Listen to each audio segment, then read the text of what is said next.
So for the last 2 months, my wife and we went on a meatless diet.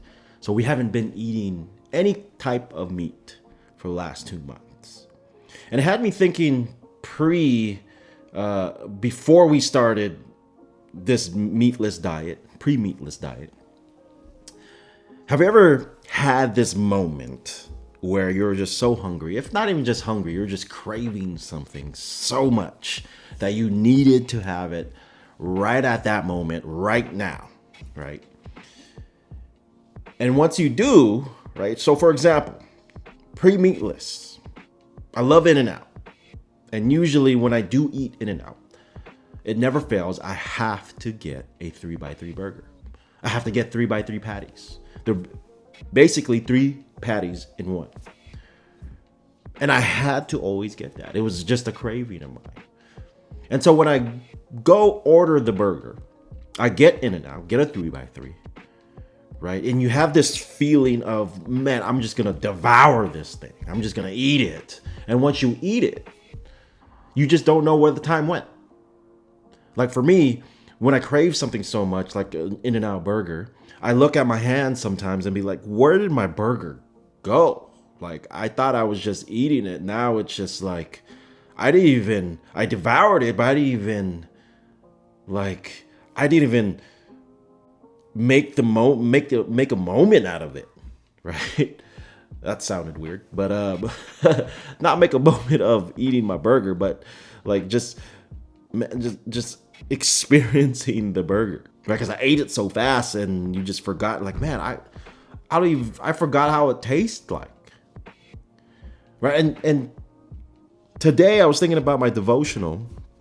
I was doing a devotion or my reflection moments that I have in the morning, and there's this idea or this concept of what it means to have a joyful mind. What does it mean to have a joyful mind? It had me thinking, and I read Richard Rohr's devotional or reflections in the morning. So it's a really good resource if you are in the faith or out of faith, or if you're in the quote unquote deconstruction stage of your faith and you need something that is just so different from what you heard all your life, if you were in the faith for so long like I was. But there's this quote that stood out to me, and we can somehow tie it in from this In-N-Out experience that I had. And we can tie it into just everyday life, right?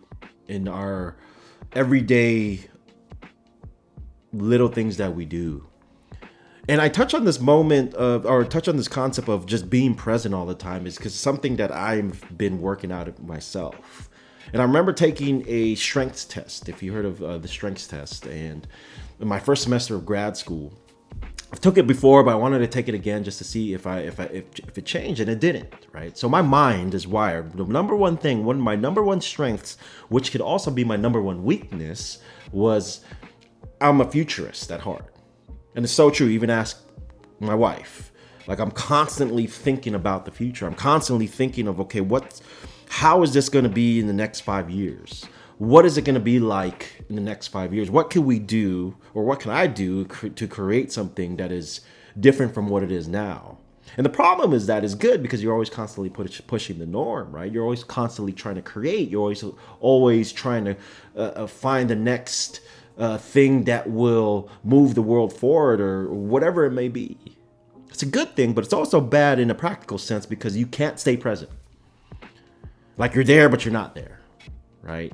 There are times when I'm playing with my kids and I'm playing with them, and I'm thinking about something else, like what I'm going to be doing tomorrow, or what I have to do for the week, or what I have to do for next year. Like I'm in my last 2 semesters of grad school, and I'm thinking about, okay, what am I going to do after I graduate? Which are things that you need to think about, but it shouldn't somehow preoccupy your life, your present day life, or what's going on today, right? And there's this quote that I came across, and it says, if we can't experience God and love and happiness and everything that matters today, in whatever moment we find ourselves in, we probably won't experience it tomorrow either.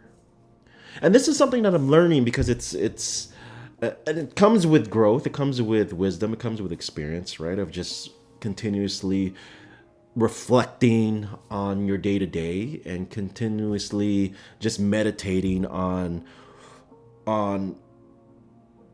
what's been going on in your life.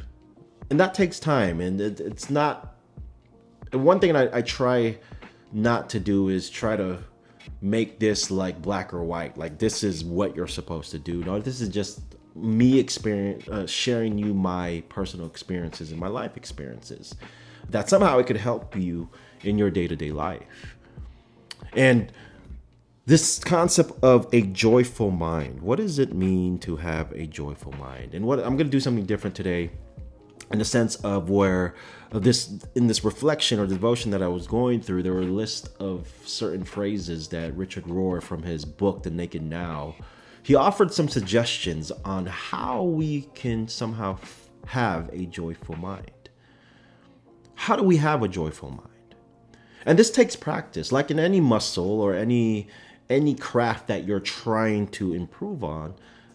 There's practice that comes with it, right? Even practice staying still, practice of meditation, the practice of reflecting, the practice of journaling. And what these videos are all about are for me to practice speaking, to practice somehow putting what I'm thinking about and reflecting about and speaking about it.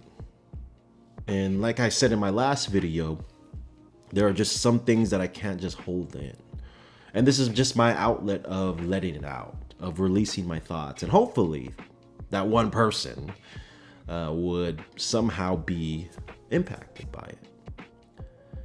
So Richard Rohr, he invites us to practice in finding our way to ourself, finding our way of reflecting about self, about being.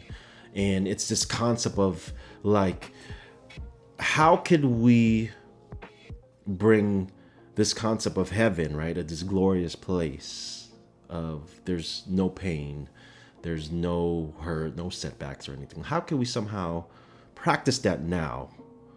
Bringing heaven here in our present tense, in our present scenario now. And he asked the question, what might a joyful mind look like? So he offers some suggestions, and I'm going to read them to you. And I invite you, as I'm reading, as I did in my own reflection, does this resonate with you?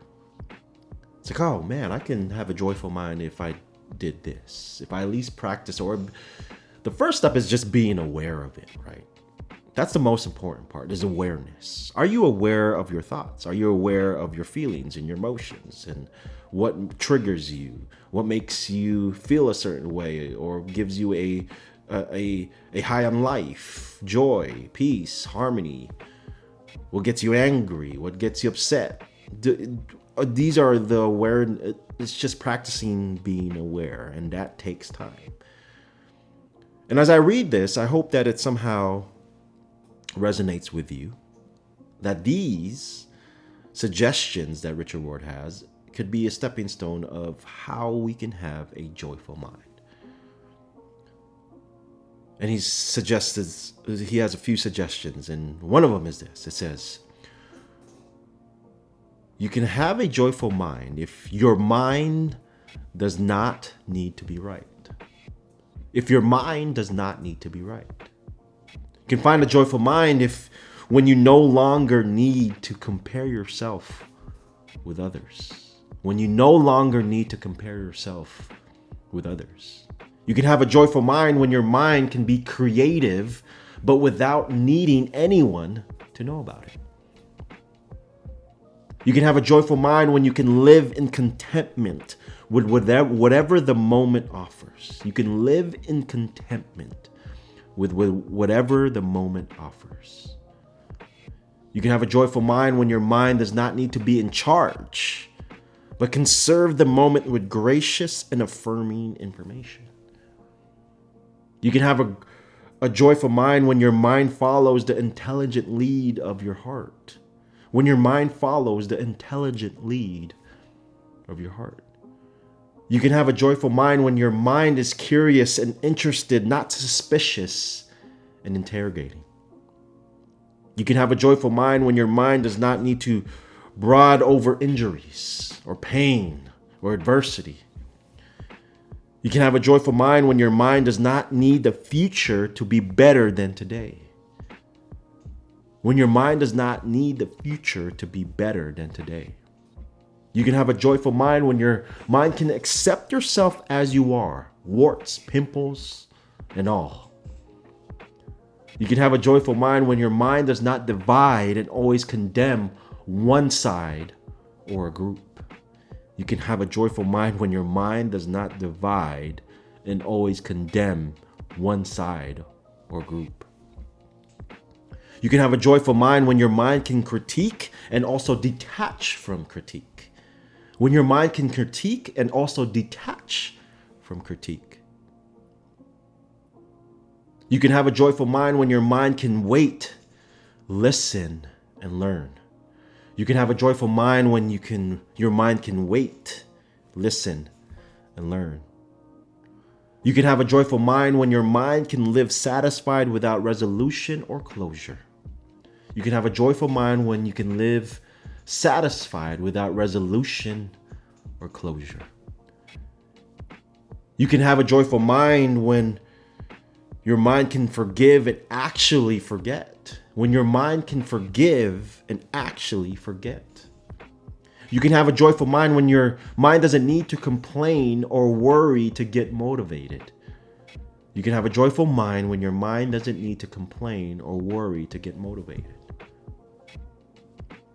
You can have a joyful mind when your mind can find God in all things. You can have a joyful mind when you can find God in all things. Blessings to you.